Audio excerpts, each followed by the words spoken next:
All right, everyone, welcome back to yet another episode of Quantum Leaps. I'm here today with Mark Ward from Universe. Thanks so much for jumping on with me today. Thanks for having me, Mango. I really appreciate it. Thank you for giving us the platform to come on and talk a little bit about Universe. Yeah, I mean, Universe is doing some really amazing stuff in the space, and I know you guys just passed quorum on launching a marketplace, and we'll get to that a little bit later. But before we get ahead of ourselves, I wonder if you could just maybe introduce yourself a little bit, talk about how you got into the space, give some perspective on your experience, and where you are in this whole crazy thing that is crypto. For sure, I can give a little explanation. So I got out of college. I went to University of Tampa. I have a finance degree, but I was always interested in investing in stocks. Like I was part of a investment club at the university. I was part of a program there where you actually got to invest money at the school, and it was more of a select program. I think only like 50 of the finance students got to do that. But I was interested in it, and I was learning about crypto at the time. I mean, I didn't really know too much about it when I was in college. My brother Tyler actually was working with a business called Consensus. He was doing some marketing for them, and he was meeting some people, and he was like, they're all talking about this thing called Ethereum. It's really interesting. And I had heard about it when I was in college. I knew what blockchain technology was. I knew that Bitcoin was this ledger in the sky, but I didn't really know, I never really was too curious to figure out how to buy it. I had a few friends that had bought Bitcoin and bought the wallets, and it just, or made a wallet, and it sounded kind of confusing to me at first. But essentially, I graduated. I went into some sales job. I kind of hated the just regular grind. I didn't want to go work for a bank. And essentially, I got offered a job to do marketing in crypto with my brother for this company called Proof Systems. And some of our clients were people like Near Protocol, Centrality, who's Aaron McDonald. A lot of people in the NFT space know him through Fluffs. But essentially, we had some pretty big blockchain companies that we were marketing. And I was like, okay, I need to learn how this stuff works if we're going to market it. And that's how my crypto journey started. But then I helped start Barnbridge. I was part of the founding team. My brother Tyler is the founder. But then essentially one thing led to the next. Barnbridge, don't want to say didn't really need me, but Tyler gave me an opportunity at Universe to kind of potentially just run the show and run some of the calls. And I ended up becoming the DAO Operations Manager, because a lot of people don't really realize that the founders are very involved in all of the projects. But essentially they, they're spread out, but we have a few people that really step up and run things, like Ryan. A lot of people know him as Chuba, but it's a whole team effort there. But that's essentially how I got to Universe. But yeah, it was a little long story, but it makes a lot of sense. It's good to get some background. So you ended up at Universe, and for those who are watching or listening that maybe don't know, can you give us some, what would you say is the mission of Universe? So the mission of Universe, so what it is it's an NFT protocol marketplace. And if there's anybody that doesn't necessarily know what a protocol is versus a company, or, a protocol is essentially code that runs itself. That's not I don't want to say is not a company, but it's basically an immutable thing that can't be turned off. And Universe is also a DAO. So we definitely are not a company, and we're a DAO that runs a protocol with a governance token.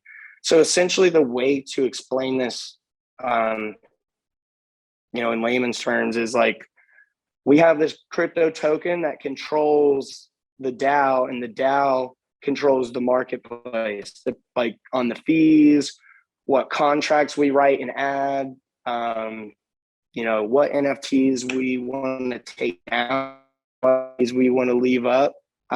Essentially, I mean, there's a lot of things that a community can decide when running a marketplace. And we are, essentially it's like OpenSea, but it's, we're not a centralized company.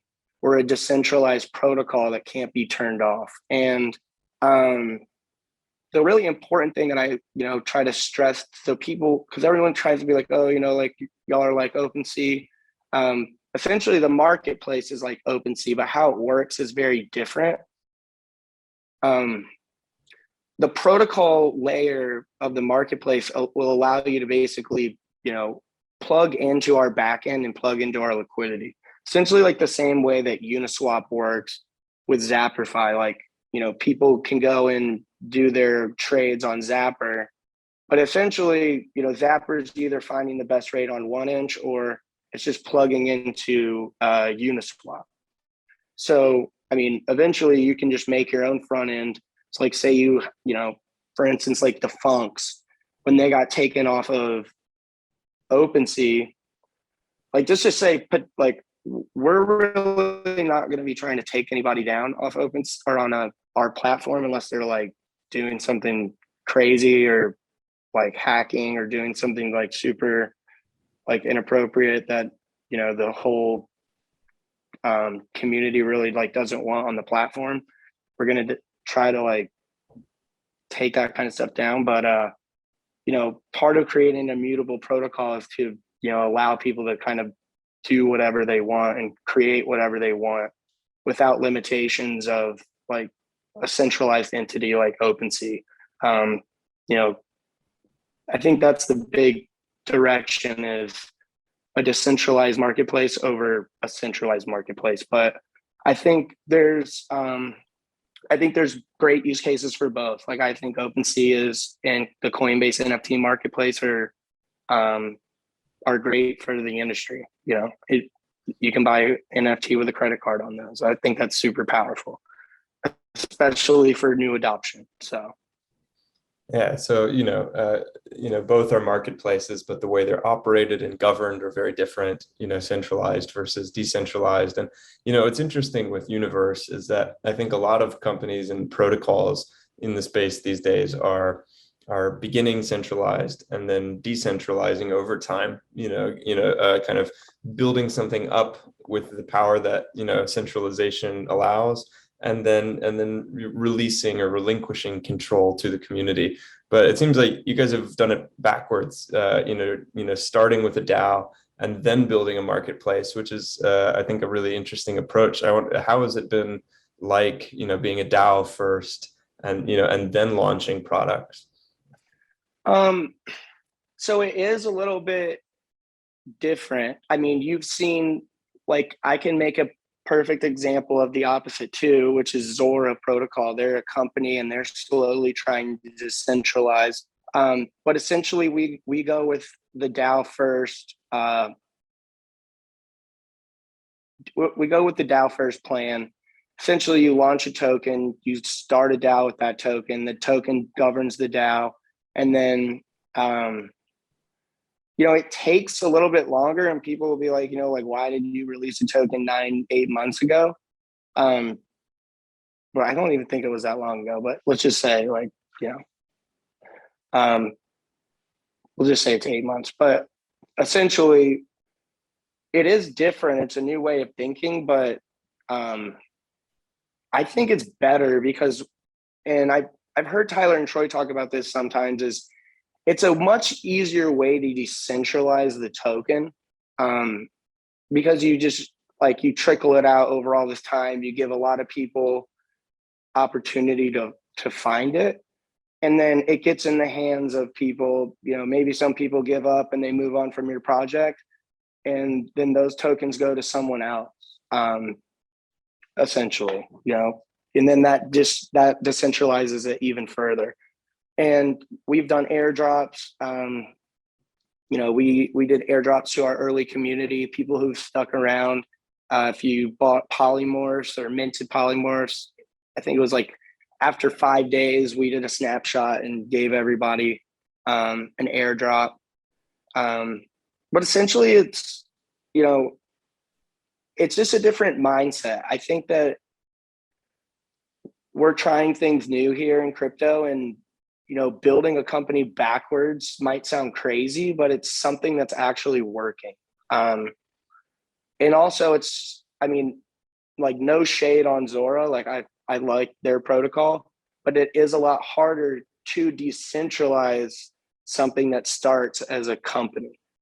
I don't know if they're a US company. I know OpenSea's a US company. Like, it'd be really hard for OpenSea to go be like, okay, we want to be decentralized now. Because they're based out of New York City. I don't know. I mean, I'm not a legal expert, but it definitely makes sense that, it'd be almost harder to decentralize if you start with a company.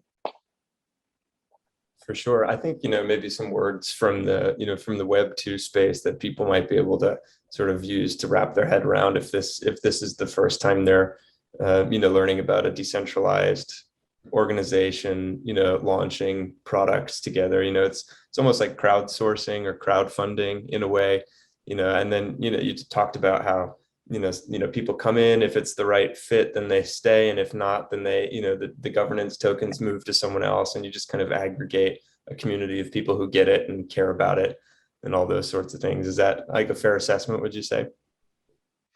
Yeah. And I think just another example too is, like, you don't necessarily have to, like, there isn't always necessarily crowdfunding either. Like, a lot of people do raise capital, but like some of the proof of stake, or just like proof of like liquidity dynamics, just like offering like your capital up, but like you're able to take it back at any time, and then you earn a reward for that. I think that's another powerful thing, because then you have people that are like, like when you originally farmed Barnbridge, like all you had to do was put up USDC or DAI, or God, I forget what the third one was. But essentially all you had to do was put that capital up, and you take it back at any time. But it was locked for a week. If you took it out before the end of the week, then you lost your reward, just so no one could like try like snipe the the last second with a massive amount. But like that's a whole nother like way. It's kind of interesting. Like, you don't have to actually buy this. Like, oh, I can just put this money. It's like you're taking the opportunity cost away from somewhere else potentially to like prove that you have an interest in this. Like, I don't know how to explain it to where put your tokens where your mouth is, right? yeah. You do really care about stake your tokens, right? And if you stick around, then you're rewarded for it. So let's move on to talk a little bit about this marketplace that's coming. I know. Thank you, by the way, for taking some time out of your day. I know things are crazy right now as you're getting ready to launch this. But can you tell us a little bit about what that's going to look like, and just give us the rundown of the Universe Marketplace? So the Universe Marketplace we've been building it for, I want to say we started last March. So we've been really designing. Like, we have some of the best designers in the industry, in my opinion. But we've essentially been building this out for a year. The back end was an absolute beast of a build. I think it took us 6 or 7 months to build our entire back end. But essentially, we got to watch the industry grow. And it was kind of a lucky opportunity that, like, we had started building a marketplace really before the NFT boom, like, really started. And I'm talking about like serious volume. I mean, like, I think when we started building, like, punks were 5 ETH still, 6 ETH still. And, we watched OpenSea bring all of this traffic, and, like, we could have built an OpenSea like platform a year ago. Like, we could have just like taken like easy, simple contract. Like we could have just probably forked their contracts or Raritable's contracts and put something out, but we would have had the same problems that OpenSea and Rarible had. We would have crashed with them. But we actually got to watch the industry grow, and we were like, okay, let's build a scalable backend that's not going to break when we now have 10 million users. Because I think OpenSea had like 80 or 100,000 wallets, active wallets. I think there was like 250,000 wallets, but the active ones was in like the 80 or 100K range. But then like when it went up to like 300K, OpenSea really started breaking. We're like, okay, well, like we need to consider why this is breaking. We talked to a lot of people. We got consulted by like, you know, Web2 companies that actually take way more traffic than OpenSea and have files way larger than OpenSea. I won't say who those companies are, but we were given pretty good advice from devs from those companies, and we were able to build a backend that we are pretty confident is not going to break when everyone's going on it. Part of the reason why we really focus on that too is because like auctions, like when you have like our marketplace is going to have like some pretty dope auctions, and like when you have 10,000 people trying to bid on one auction, like you got to make sure that shit's not going to break, but also make sure that the like marketplace servers aren't going to break because the auction servers are getting overloaded. So, I mean, we have some pretty serious devs on our team, and we have built this like, I mean, it's a beast. I wish that I honestly could explain how it works better. But it's essentially like a bunch of servers all very well connected, and essentially it looks bulletproof. We'll see when people start going after it, but we're very confident that, I mean, that's the thing that I'm most excited about. Upon release, we're not going to have way too many more features than some of these other marketplaces. We are going to integrate with Genie. We are integrating with Gem.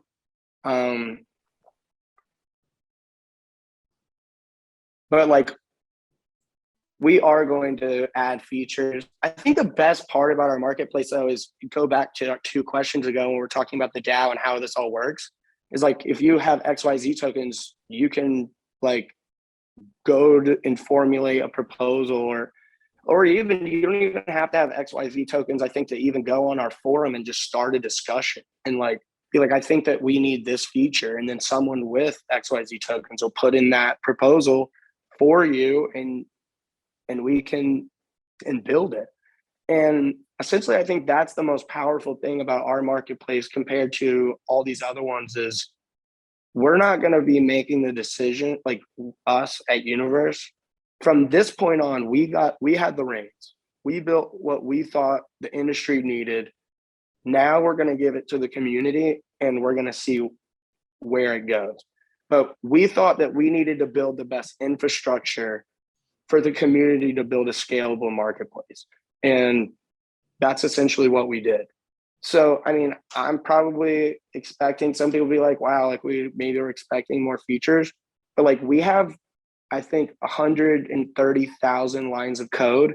And I think that like not even like this is like what we are going to release in the next few days is a beta, and we are going to add the rest of our features slowly so that we don't just completely break our site. Like we have bundle NFTs, like listing bundles, but it's not going to be live like day one. Like within a week, we'll have it up and ready.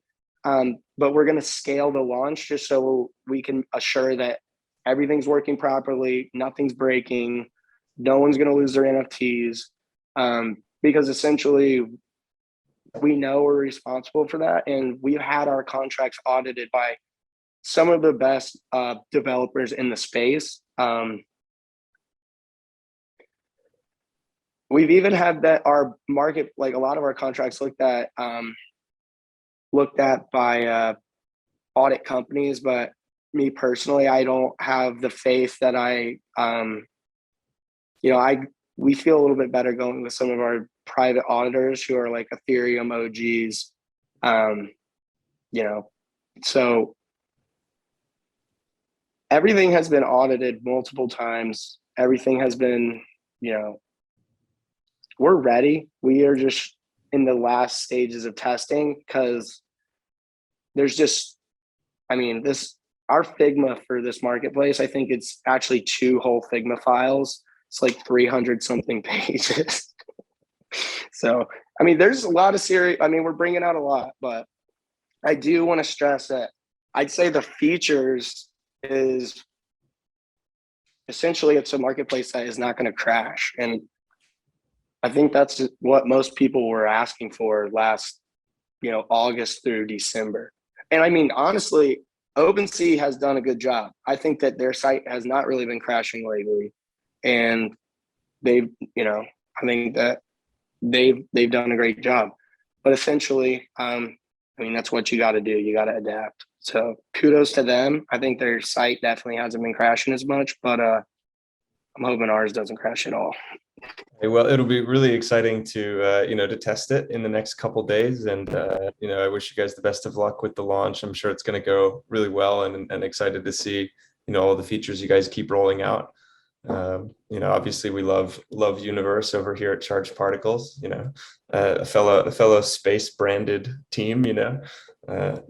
Charged Particles, Big Bang. Yeah, we love you guys are calling guys. it the Big Bang as well, right? I think that was we're right up in there with you. Yeah, I actually wrote an article like 10 months ago when we started building. I actually saw this article yesterday, or it was 2 days ago. Kind of made me nostalgic. I read it. It was one of my first Medium posts. I'll send you the link. But yeah, it was like the Big Bang of the universe. And it was basically our pivot from Pepe's.